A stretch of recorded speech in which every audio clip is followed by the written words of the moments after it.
اعوذ باللہ من الشیطان الرجیم بسم اللہ الرحمن الرحیم فتقبلها ربها بقبول حسن وأنبتها نباتا حسنا وكفلها زكريا كلما دخل عليها زكريا المحراب وجد عندها رزقا قال يا مريم أنى لك هذا قالت هو من عند الله إن الله يرزق من يشاء بغير حساب هنالك دعا زكريا ربه قال رب هب لي من لدنك ذرية طيبة إنك سميع الدعاء فنادته الملائكة وهو قائم يصلي في المحراب أن الله يبشرك بيحيى مصدقا بكلمة من الله وسيدا وحصورا ونبيا من الصالحين۔ السلام علیکم ورحمۃ اللہ وبرکاتہ۔ میری پیاری بہنوں، کیسے ہیں آپ؟ اللہ سبحانہ وتعالیٰ سب کو ایمان مضبوط عطا فرمائے اور نیکیوں کی خوب خوب توفیق عطا فرمائے اور ان نیکیوں کو اللہ تعالیٰ قبول بھی کرے، آمین آمین آمین۔ اچھا میری پیاری بہنوں، اب ہم پڑھیں گے آیہ نمبر 37۔ اعوذ باللہ من الشیطان الرجیم، بسم اللہ الرحمن الرحیم۔ فتقبلها، اب اس میں تین چیزیں ہیں، فتقبلها، پھر تقبلا، اس نے قبول کر لیا، یعنی اللہ سبحانہ وتعالیٰ نے قبول کر لیا، ہا کی ضمیر عورت کی ضمیر ہے، اس کو، یعنی حضرت مریم علیہ السلام کو، کیونکہ ان کی امی نے کہا تھا نا کہ ان کو میں نے وقف کرنا ہے اللہ سبحانہ وتعالیٰ، جو بھی بچہ میرے پیٹ میں ہے، تو مریم پیدا ہو گئی تھی، تو اللہ سبحانہ وتعالیٰ نے حضرت مریم کو قبول کر لیا۔ ربوہا، اس کے رب نے، یہ ہا کی جو ضمیر ہوتی ہے نا، یہ دو چشمی ہا جو ہوتا ہے، اس کے یہ ضمیر عورت کی ہوتی ہے، شی جیسے نہیں آپ کہتے ہیں ہر یا شی، تو اس کے لیے ربوہا، اس کے رب نے، بے قبول، ساتھ قبول کرنے کی، قاف با لام اس کا روٹ لیٹر ہے قبل، تو قبول کس کو کہتے ہیں؟ ایکسیپٹ کر دینا، ایکسیپٹ کرنا، حسن، خوبصورتی سے اللہ سبحانہ تعالیٰ نے اس چیز کو قبول کیا۔ وَأَنبَتَہا، نون باتا اس کا روٹ لیٹر ہے انبتا کا، اور نبتا کہتے ہیں پودے کا اگنا، اس کی نشو و نما ہونا۔ وَأَنبَتَہا، اور اس کی پرورش کی، یعنی اس کو بڑا کیا، ہا کی ضمیر حضرت مریم کو ہی جاری ہے، تو حضرت مریم علیہ السلام کی پرورش کی، ان کو بڑا کیا، نباتاً حسنا، بڑا کرنا، خوبصورت، یعنی بہت ہی خوبصورت اخلاق کے ساتھ، اور بہت ہی خوبصورت تربیت ان کی ہوئی۔ وَكَفَّلَهَا، حسنا کا روٹ لیٹر کیا ہے؟ ہا سین نون، ٹھیک ہے نا، حسن کس کو کہتے ہیں؟ خوبصورتی کو، تو حسنا خوبصورتی کے ساتھ۔ وَكَفَّلَهَا، کفلا یکفل، تکفیل کس کو کہتے ہیں؟ کفالت کرنا، ٹیک کیئر کرنا، تو ان کی کفالت کی، اب ہا کی ضمیر پھر کس کو جاری ہے؟ حضرت مریم کو، تو مریم کی کفالت کی کس نے؟ زکریا، حضرت زکریا نے۔ کفالت کہتے ہیں کسی کو اپنی ذمہ داری میں لے لینا۔ حضرت زکریا جو تھے نا، حضرت یحییٰ کے والد تھے، ٹھیک ہے نا، اور حضرت یحییٰ کی امی یعنی حضرت زکریا کی بیوی اور حضرت مریم کی والدہ جو تھی آپس میں بہنیں تھیں، تو حضرت زکریا حضرت مریم کے خالو تھے، ٹھیک ہے، وہ ہیکل سلیمانی کے متولی تھے، یعنی اس عبادت گاہ کے متولی تھے، اور علمی اور دینی ترقی کے ضامن تھے، یعنی وہ سب کی ٹیک کیئر کرتے تھے۔ تو کلما جب کبھی داخل ہوتے علیہا اس پر، یعنی حضرت مریم علیہ السلام کے اوپر، زکریہ المحراب محراب میں، محراب جو ہے نا ہا اور عبا سے ہے، حرب کا مطلب ہوتا ہے جنگ، اور محراب وہ جگہ جہاں شیطان سے اور نفس سے جنگ ہوتی ہے، یعنی عبادت کرتا ہے انسان تو ان دو چیزوں سے جنگ کرنی پڑتی ہے نا، ایک اپنے نفس سے اور ایک شیطان سے۔ تو یہ محراب وہ گوشہ تھا جہاں مریم علیہ السلام سب لوگوں سے الگ ہو کر عبادت کیا کرتی تھیں، یعنی اونچی جگہ پر تھا، الگ تھلگ۔ امام کی عبادت جہاں امام کھڑا ہوتا ہے اس کو بھی محراب ہی کہا جاتا ہے نا۔ اچھا، وجدہ، جب بھی وہ محراب میں جاتے تو کیا دیکھتے؟ وجدہ وہ پاتے، وجدہ کا مطلب ہوتا ہے واو جیم دال، اس کا روٹ لیٹر ہے پانا، اندہا ان کے پاس، یعنی حضرت مریم علیہ السلام کے پاس، رزقاً رزق۔ اب رزق کیا تھا؟ کھانے پینے کی وہ چیزیں جو دنیا میں نہیں، یا بے موسمی پھل، جنت کی کوئی ایسی خوراک جو عام آدمیوں کو میسر نہ تھی، یعنی یہ ساری چیزیں تفسیر میں آتی ہیں، اور یا پھر ان کو علمی صحیفے پڑھنے کی چیزیں ان کے پاس موجود ہوتی تھیں، یہ رزق کے طور پر۔ ڈیفرنٹ مفسرین نے ڈیفرنٹ اس کی بتائی ہیں باتیں، لیکن اینی ویز ان کے پاس انہونی سی چیزیں ہوتی تھیں جو اور لوگوں کے پاس نہیں ہوتی تھی، یعنی بے موسمی پھل وہاں کہاں سے آنے تھے، یا پڑھنے کی کوئی چیز ان کو کہاں سے ملنی تھی؟ اللہ سبحانہ و تعالیٰ کے پاس۔ تو کہتے قولا، وہ کہتے یعنی حضرت زکریا کہتے، یا مریم، اے مریم، انا، کہاں سے، لکی، تمہارے لیے، ہادا، یہ چیزیں کہاں سے آتی ہیں تمہارے پاس؟ قالت، وہ کہتی یعنی حضرت مریم، ہوا، یہ من عند اللہ، اللہ کے پاس سے ہیں، ان اللہ، بے شک اللہ تعالیٰ، یرزقو، وہ رزق دیتا ہے، روزائی قاف ہے اس کا روٹ لیٹر، من یشاء، جس کو وہ چاہتا ہے، بغیر حساب، بغیر حساب کے۔ ہنالکا، اسی جگہ، دعا، پکارا، دعا کی، دال عین واو اس کا روٹ لیٹر ہے، زکریہ نے، ربہو، اپنے رب سے، قولا، انہوں نے کہا، اس نے کہا، ربی، اے میرے رب، حب کا روٹ لیٹر ہے واو ہابا، وہابا کہتے ہیں تحفہ دینا، عطا کرنا، عطا کر لی مجھ کو، من لدن کا، اپنے پاس سے، ذریتن، اولاد، ذال را، ذر کہتے ہیں چھوٹی چھوٹی چونٹیوں کو، تو چونٹیاں کیسے پھیلتی ہیں نا جلدی ادھر ادھر، تو ذریت بھی ایسی ہوتی ہے، ملٹی پلائی ہوتی ہے اور پھیلتی ہے چاروں طرف۔ تو کیسی ذریت دے، کیسی اولاد دے؟ طیبتاً، پاکیزہ، طیبہ اس کا روٹ لیٹر ہے، یعنی کتنی پیاری دعا ہے نا، ہم کو بھی یہ مانگنی چاہیے نا، ربی حب لی من لدنک ذریۃ طیبہ۔ انکا، بے شک تو، سمیع الدعا، سننے والا ہے، سمیع کا مطلب ہوتا ہے بہت زیادہ سننے والا ہے، الدعا، پکار کو، دعا کو۔ فنادت ہو، تو پکارا اس کو، نون دال یا اس کا روٹ لیٹر ہے، ندا کہتے ہیں پکارنے کو، تو پکارا اس کو یعنی زکریا علیہ السلام کو، الملائکۃ، ملائکہ نے، فرشتوں نے، وہوا، اس حال میں کہ وہ یعنی حضرت زکریا، قائم، قاف واو میم سے ہے، قائم کا مطلب ہوتا ہے وہ بندہ جو کھڑا ہوا ہو، وہ کھڑے ہوئے تھے، یصلی، وہ نماز پڑھ رہے تھے، صاد لام یا اور صاد لام واو اس کا روٹ لیٹر ہے، صاد لام یا اگر ہو تو اس کا مطلب ہے جلانا، اور نماز جو ہے وہ گناہوں کو جلاتی ہے، ٹھیک ہے۔ تو یصلی، وہ نماز پڑھ رہے تھے، فی المحراب، محراب میں، انا، کہ بے شک اللہ تعالیٰ، یبشرک، وہ بشارت دیتا ہے تجھ کو، باشین را، بشارت کہتے ہیں ہر وہ خبر جس کا اثر سکن پر ہو، بشرہ ویسے سکن کو ہی کہتے ہیں، اور انسان کی سکن کو، جانور گائے بھینس کی سکن کو بشر نہیں کہتے، بشر ہماری سکن کو کہتے ہیں، کیونکہ ہماری سکن پہ فریشنس آ جاتی ہے، خوشی کی خبر سن کے مسکراہٹ نظر آتی ہے، خوشی اور تازگی نظر آتی ہے، اور دکھ اور پریشانی سے ہماری سکن پر اثر ہوتا ہے۔ تو بشارت اچھی خبر کو بھی کہتے ہیں، بری کو بھی کہتے ہیں، لیکن محاورتاً خوشی کی خبر کو بشارت کہا جاتا ہے۔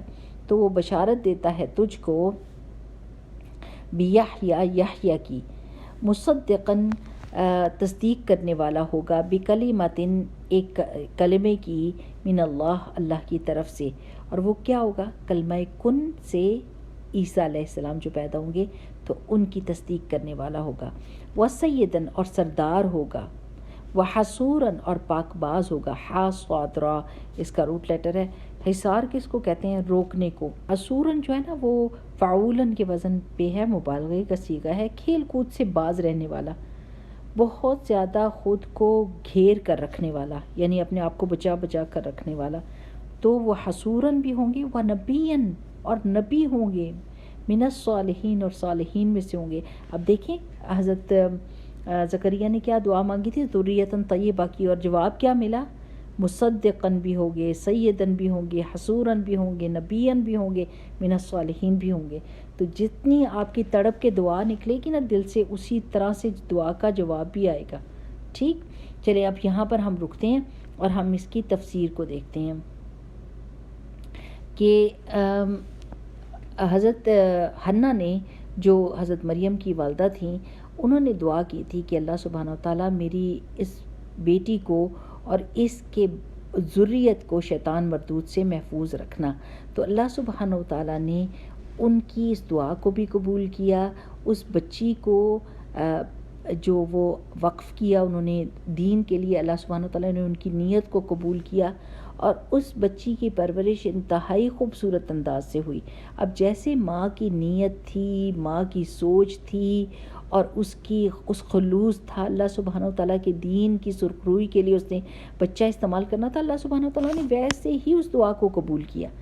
میری پیاری بہنوں، یہ ہم نے بہت زیادہ سوچنا ہے کہ ہم اپنی آنے والی نسلوں کے لیے کس چیز کو پسند کرتے ہیں۔ کیا ہم صرف ڈاکٹر انجینئرز ہی پیدا کرنا چاہتے ہیں جو دنیا کے ہو کر رہ جائیں؟ جیسے ایک آدمی تھا نا، وہ مر گیا، تو اس کا بیٹا جو جنازے کی نماز پڑھنے کے لیے آیا تو خوب روتا جائے، وہ دفنا بھی دیا تو روتا جائے، تو لوگ تنگ پڑ گئے، انہوں نے کہا کیا بات ہے بھائی، فوت ہو گیا باپ تو اللہ کی قدر تھی، ہو گیا، اب رونا بند کر دو۔ تو اس نے کہا میں رو اس لیے نہیں رہا کہ میرا باپ فوت ہو گیا بس، بلکہ میں رو اس لیے رہا ہوں کہ اس نے مجھے PhD تو کروا دی لیکن مجھے نماز جنازہ نہیں سکھائی، تو آج میں اس قابل نہیں کہ میں اپنے باپ کے لیے نماز جنازہ پراپرلی پڑھ سکتا، نہیں آتی تھی۔ اور ایسے بہت سارے ایسے واقعات ہیں کہ ہم نے سنا کہ امریکہ میں کوئی بہت ہی ایلیٹ قسم کی فیملی، یعنی بہت امیر لوگ تھے، مسلمانوں کی اولادیں تھیں، لیکن سب امریکن آرمی کے بیچ میں، کوئی پائلٹ ہے، کوئی ڈاکٹر ہے، سب بچے اتنی بڑی بڑی پوسٹ پہ لگے ہوئے، اور جب باپ فوت ہوا تو they didn't know what to do with him، سو اس کو جلا کے اس کی راکھ لے لی، جیسے کرسچن اور وہ کرتے ہیں، ہندو کرتے ہیں کہ جلا کے اور کہا کہ اس کی راکھ ہم کو دے دو، نہ جنازہ ہوا نہ کچھ، اور کیونکہ ان کو یہ پتہ ہی نہیں تھا کہ اب کرنا کیا، اور اگر پتہ بھی ہوتا تو ان کے پاس ٹائم بھی کوئی نہیں تھا۔ تو جب ہم اپنی اور آنے والی اولاد کے لیے کوئی فکرے نہیں کریں گے، کوئی ان کی دین ایمان کی پرواہ نہیں کریں گے، تو پھر وہ اس کا وبال تو پڑنا ہی پڑنا ہے نا، نعوذ باللہ۔ تو اللہ سبحانہ وتعالیٰ سے دعا مانگیں کہ ہم آخرت کے لیے اپنے بچوں کو تیار کر دیں۔ دنیا تو مل ہی جاتی ہے، یہ جو کپڑا، چھت اور یہ کھانا پینا ہے، یہ تو اللہ تعالیٰ نے لکھا ہوا ہے، یہ مل ہی جائے گا، تھوڑی سی کوشش سے بھی مل جائے گا، لیکن ہدایت جو ہے اس کے لیے مانگنا اور تڑپ دکھانا اور کوشش کرنا بہت زیادہ ضروری ہے۔ سو آپ دیکھ لیں کہ آپ کیا مانگتے ہیں، کیا دعائیں مانگتے ہیں، کیونکہ دعا آپ کا آئینہ ہوتی ہے۔ اپنی دعاؤں کے اوپر غور کیجئے کہ آپ اپنی اولاد کے لیے، اپنے آنے والی نسلوں کے لیے کیا دعائیں مانگتے ہیں اور کیا چاہتے ہیں ان کے لیے۔ کیا یہ چاہتے ہیں کہ صرف دنیا میں ان کی عزت ہو، یا یہ چاہتے ہیں کہ آخرت اور دنیا دونوں میں عزت ہو؟ تو فرض چیزیں ان کو سکھائیں، طہارت فرض ہے ان کے اوپر، وہ سکھائیں، اور عبادت فرض ہے ان کے اوپر، وہ سکھائیں، اور اس کے بعد ان کو جب اچھی تربیت کر دیں گے، سچ بولنے کی، ایمانداری سکھائیں گے، اللہ کا خوف اور اللہ تعالیٰ کا تقویٰ دیں گے، تو انشاءاللہ بإذن اللہ دنیا میں بھی وہ کامیاب ہی ہوں گے۔ اب حضرت مریم علیہ السلام کی کفالت بھی اللہ سبحانہ وتعالیٰ نے ایک بہترین انسان کے ہاتھ میں دی، اور وہ ان کے خالو حضرت زکریا تھے۔ پہلے تو آپ کو ایک اور بات مجھے بتانا بھول گئی کہ جب حضرت مریم علیہ السلام کے بارے میں ان کی والدہ نے یہ کہا کہ انہوں نے اپنی بچی کو وقف کرنے کی نظر مانی ہے، تو سارے کے سارے یہودی علماء نے اس کا انکار کیا کہ وہ اپنے ہیکل میں کسی عورت کو نہیں آنے دیں گے، کیونکہ یہ ایک نارم نہیں تھا۔ لیکن جب حضرت حنا نے ان کو اپنے خواب سنائے حضرت مریم کے بارے میں، تو سب جھگڑنے لگ گئے کہ ہم اس بچی کی کفالت کریں گے، ہم اس بچی کی کفالت کریں گے۔ اس وقت جب کرہ ڈلا تو حضرت زکریا علیہ السلام کا نام نکلا، اور پھر ان کو کفیل مقرر کیا گیا، اور اونچی جگہ پر حضرت مریم کا ایک کمرہ اور ایک حجرہ بنا دیا گیا جو بالکل الگ تھلگ تھا آدمیوں والے حصے سے، اور اس میں حضرت زکریا ان کو کھانا پہنچایا کرتے تھے اور ان کا خیال رکھا کرتے تھے۔ لیکن جب بھی حضرت زکریا ان کے محراب میں جاتے تو دیکھتے تو حضرت مریم کے پاس بے موسم پھل ہوتے، تو وہ ان سے پوچھتے کہ یہ آپ کے پاس کہاں سے آتے ہیں؟ تو حضرت مریم علیہ السلام کیا کہتی؟ قالت ہوا من عند اللہ، یہ اللہ سبحانہ وتعالیٰ کی طرف سے ہیں۔ ان اللہ یرزق من یشاء بغیر حساب، بے شک اللہ تعالیٰ رزق دیتا ہے جس کو چاہتا ہے بغیر حساب کے۔ یعنی اللہ سبحانہ وتعالیٰ یہ نہیں دیکھتا کہ یہ موسم کون سا ہے اور یہ دن کون سے ہیں اور کیسے ان کو یہ چیز پہنچائی جا سکتی ہے۔ نو، اللہ سبحانہ وتعالیٰ جس کو جس وقت جو چیز چاہے دے سکتا ہے۔ اور دوسری کیا چیز کہ اللہ سبحانہ وتعالیٰ ان کو کچھ صحیفے دیتے تھے جو اور کسی کے پاس نہیں ہوتے تھے، واللہ عالم۔ تو اسی وقت حضرت زکریا نے یہ معجزہ دیکھ کر فوراً کھڑے ادھر ہی دعا مانگ لی کہ میں اللہ تعالیٰ میں اتنا بوڑھا ہو چکا ہوں۔ ایک اور جگہ پر آتا ہے کہ میرا سر جو ہے وہ بھڑک اٹھا ہے بڑھاپے سے، یعنی میرا سفید ہو گیا سر، لیکن مجھے ڈر لگتا ہے کہ میرے پیچھے کوئی بھی ایسا نہیں ہوگا جو یہود کو سیدھے راستے پر لگائے گا۔ تو اللہ سبحانہ تعالیٰ تو مجھے نیک اور صالح اولاد عطا فرما جو میرے بعد دین اور ایمان کی بات کرنے والی موجود ہو پیچھے۔ تو اللہ سبحانہ تعالیٰ نے ان کو یحییٰ علیہ السلام کی بشارت دی تھی۔ اب آپ دیکھیے کہ انہوں نے اس وقت دوسرے کی نعمت کو دیکھ کے حسد نہیں کیا کہ اس کے پاس کیوں اور میرے پاس کیوں نہیں، میں بھی تو اللہ کا نبی ہوں نا، مجھے کیوں نہیں ایسی چیزیں مل رہی، یہ نہیں کہا انہوں نے، بلکہ اسی وقت نعمت کو دیکھ کر اللہ تعالیٰ سے اس کا فضل مانگ لیا، اور اللہ تعالیٰ سے کیا کہا؟ اللہ مجھے بھی ذریت طیبہ دے۔ اب ان کو پتہ تھا میں بہت بوڑھا ہو چکا اور میری بیوی بھی بہت بوڑھی ہو چکی ہے، لیکن انہوں نے کیا کہا؟ انکا سمیع الدعاء، اللہ تعالیٰ بے شک تو دعا کو سننے والا ہے، اور اللہ تعالیٰ ہر دعا کو قبول بھی کر سکتا ہے۔ یعنی اللہ پر ایمان بڑا مضبوط تھا، اور یہ کہ دوسرے کی نعمت کو دیکھ کر فوراً اپنے لیے بھی اللہ سے مانگنا، اس بندے کی نعمت کا زوال نہ چاہنا حسد کر کے، بلکہ اللہ سبحانہ تعالیٰ سے اس کا فضل مانگنا۔ میری پیاری بہنوں، یہاں سے ہم کو ایک بات پتہ چلتی ہے کہ اگر ہم کسی کے ہاتھ میں کوئی چیز دیکھیں، کسی کو رزق حلال فراخ مل رہا ہے، کسی کے بچے بہت نیک اور صالح ہیں، کسی کو اچھی بیوی اچھا شوہر زندگی میں مل گیا ہے، یا وہ بہت جگہ پہ سیر کر رہے ہیں، یا وہ عمرہ کر رہے ہیں، حج کر رہے ہیں، وہ نعمتیں جو آپ کا دل چاہتا ہے کہ آپ کے پاس ہوں وہ دوسروں کے ہاتھوں میں آپ کو نظر آ رہی ہے، تو انسٹیڈ کہ آپ ان سے جیلس ہوں اور اللہ سبحانہ وتعالیٰ کے فیصلوں کو چیلنج کرنے لگ جائیں۔ حسد کا مطلب پتہ کیا ہوتا ہے؟ کہ اللہ تعالیٰ اس کو کیوں دیا، مجھے کیوں نہیں دیا، یعنی آپ اللہ تعالیٰ کے فیصلے کو چیلنج کر رہے ہوتے ہیں ایک قسم کا۔ اس سے بہتر یہ چیز ہے کہ اللہ تعالیٰ ان کو بھی برکت عطا فرما اور مجھے بھی اس چیز سے نواز، بے شک تو ہر چیز کا مالک ہے۔ نہیں کہہ سکتے یہ کہنا کتنا آسان ہے اور کتنا اچھا اور بھلی چیز ہے کہ ہم اللہ سبحانہ تعالیٰ سے اس طرح دعا مانگ لیں۔ تو اب سے میری پیاری بہنوں، آپ نے یہی کرنا ہے کہ اگر آپ کبھی آپ کا کسی عورت کا بچہ نہیں نہ ہوتا اور دوسرے کی گود میں 1 سال میں بچہ آ گیا، دوسرے سال میں دوسرا بچہ آ گیا، تو یہ عورت جس کے پاس کوئی بچہ نہیں ہے وہ ایک دم جیلس نہ ہو، بلکہ کہے اللہ سبحانہ تعالیٰ اس کو برکت عطا فرما اور مجھے بھی اولاد نواز، کیونکہ تیرے ہاتھ میں تو ساری برکتیں ہیں۔ کہہ سکتے ہیں کہ نہیں کہہ سکتے؟ بالکل کہہ سکتے ہیں۔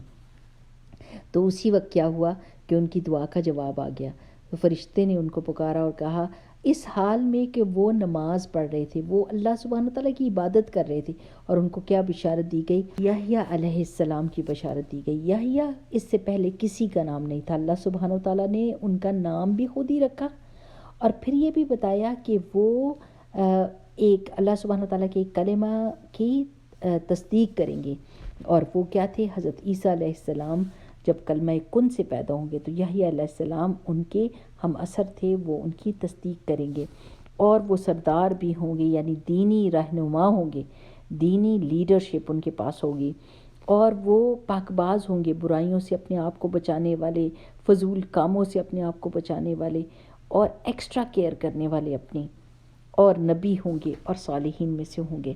میری پیاری بہنوں، مجھے لگتا ہے کہ ہمیں اپنی دعاؤں کے اوپر بہت بہت غور و فکر کرنا ہے کہ ہم کس طرح کی دعائیں اپنے بچوں کے لیے مانگتے ہیں۔